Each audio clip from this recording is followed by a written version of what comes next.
লাখ টকীয়া চাকৰি কিনিবলৈ ঔকাত আমাৰ নাই অ' মা।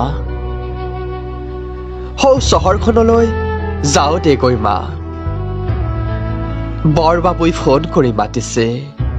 ব্যক্তিগত কোম্পানী এটাত কাম এটা দিব হেনো।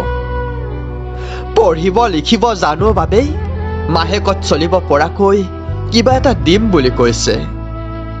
খোৱা লোৱা দিব যিহেতু চলি যাব দে মা।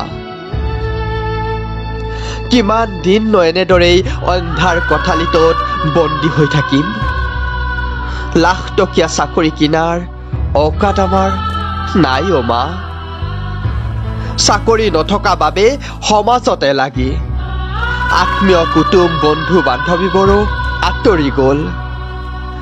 প্ৰিয় মানুহবোৰো সময়ৰ ব্যস্ততাত ক'ৰবাত যেন হেৰাই গ'ল।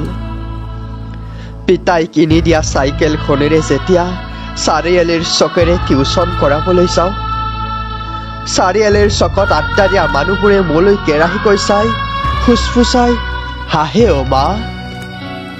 আৰু ইটিকিং কৰি জকাই। কেনেকৈ সহ্য কৰোঁ সিহঁতৰ ঠাট্টা মস্কৰা। কোনো দিনেই কোনো ক্লাছতেই ফেইল কৰি নোপোৱা তোৰ এই ল'ৰাটো আজি জীৱনৰ পৰীক্ষাত বৰ বেয়াকৈ ফেইল মাৰিলেও মা। হ'ব দে মা, তাক লৈ দুখ কৰা নাই। বৰঘৰ সজাৰ সপোন আমাৰ নাই। আমি বৰ সৰু মানুহ, সৰু সৰু আশা। তই চিন্তা নকৰিবি দেই মা। লাখ টকীয়া চাকৰি কিনি অট্টালিকা সাজিব নোৱাৰিলেও তোক বৃদ্ধাশ্ৰমত থাকিব নিদিওঁ কাহানিও। চিকেন পোলাও বিৰিয়ানী খুৱাব নোৱাৰিলেও দুবেলা দুমুঠি খুৱাব পাৰিম। আজি সৌ চহৰখনলৈ যাওঁ গৈ দে মা।